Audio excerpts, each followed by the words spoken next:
I am Dr. Jessie John, Assistant Professor, Department of Anatomy, Jyoti Vidyapeeth Women's University, Jaipur. So today we are discussing the rest of the part of the anatomy of the liver. And if you find any doubts, any query, please write it below in comment box, and I will resolve very soon. So now we will start from the hepatic ligaments. Okay. So we will discuss about the ligaments of the liver, and that are the two type, false and true.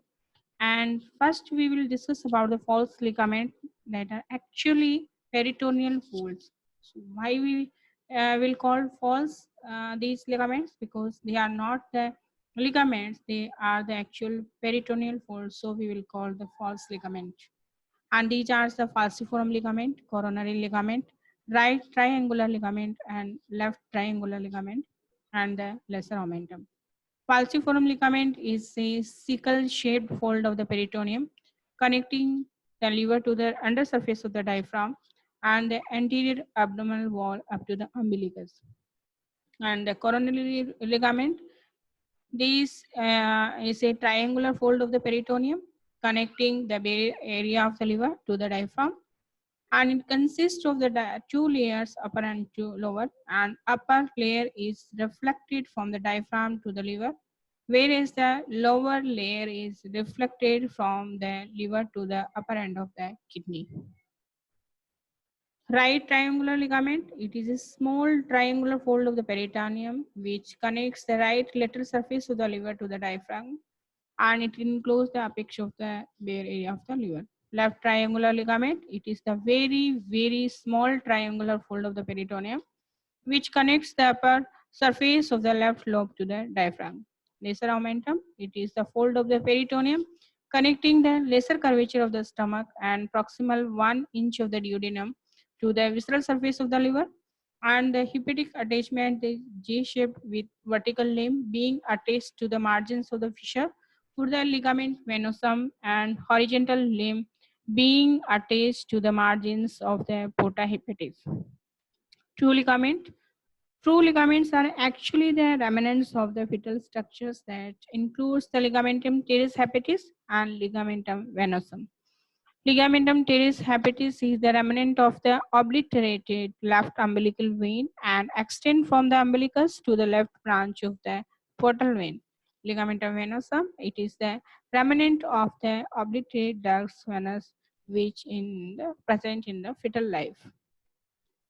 Relations, diaphragmatic surface, superior surface, and the convex right and left part of the surface fit into the corresponding dome of the diaphragm, which separates them from the corresponding lung and pleura.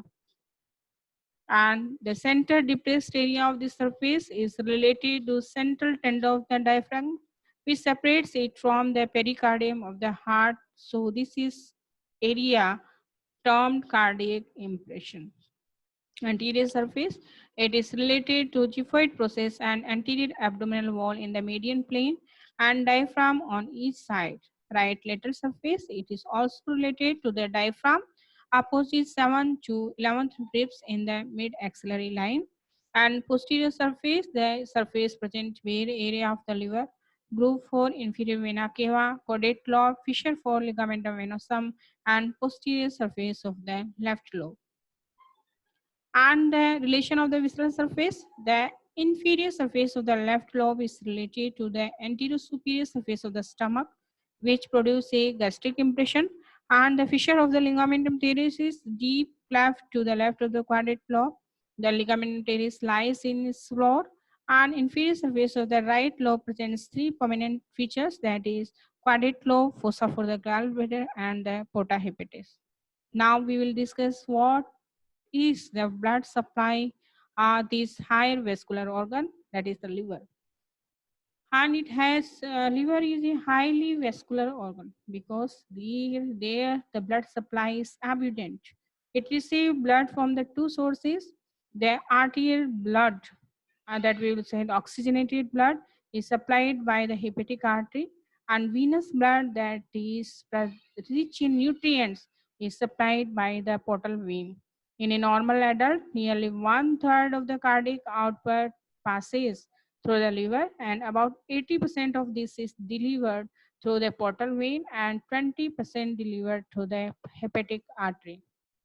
Venous drainage, and it is drained by the three hepatic veins, that is left hepatic vein, middle hepatic vein, and right hepatic vein. Left hepatic vein between the medial and lateral segment of the left true lobe, it drained, and middle hepatic vein drained between the true right and true left true lobes, and right hepatic vein drained from the between anterior and posterior segment of the right true lobe. These veins do not have the extra hepatic course. They emerge in the upper part of the group for IVC and open directly into the inferior vena cava just below the central tendon of the diaphragm. And the three veins may enter the inferior vena cava independently, but the left and middle veins usually join so that only two major veins join the inferior vena cava. And lymphatic drainage, a network of superficial lymphatic exists in the capsule of the liver underneath the peritoneum. The surface lymphatics form the posterior aspect of the liver coverage towards the bare area of the liver and communicates with the extra peritoneal lymphatics which perforate the diaphragm and drains into the posterior mediastinal lymph nodes. The superficial lymphatic from the anterior aspect of the liver drain into three or four nodes that lies in the porta hepatis. The nodes also receive the lymphatics from the gallbladder, and afferent from these nodes run towards downwards along the hepatic artery to the celiac nodes. The lymphatics accompanying the portal trines constitute the deep lymphatics, and nerve supply is supplied by both sympathetic and parasympathetic fiber. Sympathetic fiber are derived from the celiac plexus, and the parasympathetic fibers from the hepatic branch of the anterior vagal trunk, which reaches the porta hepatis through the lesser omentum. Pain occurring due to the distension of the hepatic capsule and hepatic peritoneum due to the inflammation and swelling of the liver run along the sympathetic fibers. The pain often referred to the epigastrium and sometimes to the shoulder. What the factors that keep the liver in this position, because it has a weight and like larger shape, so these things that kept the liver in their positions, that is the hepatic vein, intra-abdominal pressure that maintained tone of the abdominal muscles, and peritoneal ligaments that connects the liver to the abdominal walls. Now we will discuss about the microscopic structure that is very important. Microscopic anatomy of liver reveal a uniform structure of the clusters of the cells called lobules. The microscopic anatomy of liver reveals a uniform structure of the clusters of the cells called lobules, consisting of the numerous cores of rectangular liver cells, or we call these liver cells hepatocytes, that radiates from the central vein towards a thin layer of the connective tissue that separates the lobules from other neighboring lobules. The cores of the liver cells are one cell thick and are separated from one another on several surfaces by space called sinusoids or hepatic capillaries. Sinusoids are the lined by thin endothelial cells that have opening through which finger-like projection of the hepatocytes extend, allowing direct accessibility of the hepatocytes to the bloodstream in the sinusoids. Kupffer cells also adhere to the wall of the sinusoids and project into the lumen, and it functions as a phagocytes. It act like that. On neighboring surface, the hepatocytes are bound to the one another by dense tight junction. These are perforated by small channels called canaliculi that receiving bile from the hepatocytes, and they eventually join the other canaliculi, forming progressively larger bile duct that eventually emerge from the porta hepatis as the hepatic duct. Now we'll discuss about the assignment. These are assignments that what is the function of the liver, how many type of liver lobes are present in the liver, and how many surface and borders are present in the liver. These are assignment you have to do. And if you have any query, please let me know. And thank you so much, and keep studying.